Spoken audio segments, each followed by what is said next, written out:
शाम की दवाई पर सीएम योगी की कार्रवाई। सीएम योगी ने दुत्कारा, विपक्ष ने पुचकारा। योगी का आखिरी अल्टीमेटम, अवैध शराब बेचोगे तो बच नहीं पाओगे। योगी सरकार के एक फैसले ने शराब माफिया की रातों की नींद उड़ा कर रख दी है। इस बार एफआईआर, जेल या फिर कार्रवाई का डर नहीं दिखाया गया, बल्कि अलग से पूरी की पूरी फौज सिर्फ शराब माफिया पर एक्शन लेने के लिए खड़ी कर दी है। यानी जहरीली शराब की खेप जिले दर जिले पहुंचाने वाले, किसी घटना पर फरार हो जाने वाले और थोड़े दिन बाद फिर से जहरीली शराब का धंधा करने वालों के दिन लद गए हैं। योगी सरकार के इस फैसले से शराब माफिया में हड़कंप मचा हुआ है, तो वहीं उस पार्टी में अफरा तफरी है जिसके नेता सफेद कुर्ते की हनक के बूते जहरीली शराब का धंधा किया करते थे। शराब माफिया पर चलेगा योगी का हंटर। माफिया के दिलों में बैठा एंटी नारकोटिक्स टास्क फोर्स का डर। 2017 में सत्ता संभालने के बाद योगी सरकार के कार्यकाल के दौरान कई अलग अलग जगह जहरीली शराब की वजह से लोगों की मौत होने की खबर आई। एटा में तो अफरा तफरी मच गई थी, जिसके बाद योगी सरकार ने गैंगस्टर एक्ट के तहत शराब माफिया पर नकेल कसने और कार्रवाई करने का आदेश दिया।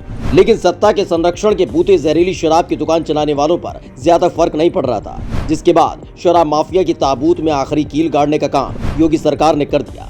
यूपी में एंटी नारकोटिक्स टास्क फोर्स का गठन किया गया। बाराबंकी और गाजीपुर में एएनटीएफ के थाने खोले गए। एडीजी कानून व्यवस्था को एएनटीएफ की जिम्मेदारी दी गई। शराब माफिया पर सख्त कार्रवाई करने की पूरी आजादी होगी। जैसे ही ये खबर विपक्ष के कानों तक पहुंची, हंगामा होने लगा। योगी सरकार की नीति और नीयत पर सवाल उठाए जाने लगे। लेकिन जैसे ही परतें खोलने लगी तो सवाल उठाने वाले मुंह छिपाने लगे। अब तक यूपी में हुए शराब कांड के आंकड़े बताते हैं कि कैसे सियासी दलों की वरदहस्ती के दम पर मौत का कारोबार चलता रहा और उसी कारोबार को बर्बाद करने की कसम सीएम योगी आदित्यनाथ ने खाई। साल 2021 में हरदोई में सबसे बड़ा शराब कांड हुआ। शराब कांड का मुख्य आरोपी सपा नेता सुभाष पाल निकला। आजमगढ़ में शराब कांड में सपा विधायक का नाम आया। सपा विधायक रमाकांत यादव पर गैंगस्टर लगी तो जेल जाना पड़ा।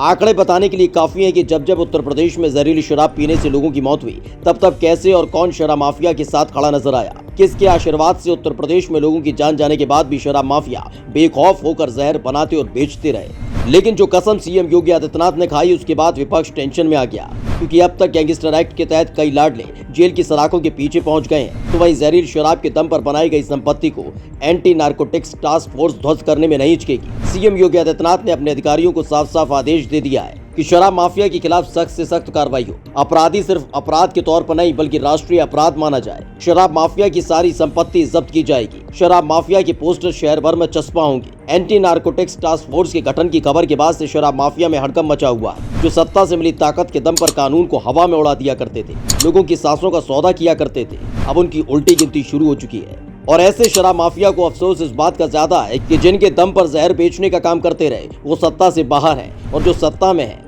उसने ऐसे शराब माफियाओं को बर्बाद करने की कसम खाई है। Bureau report, India 7 now.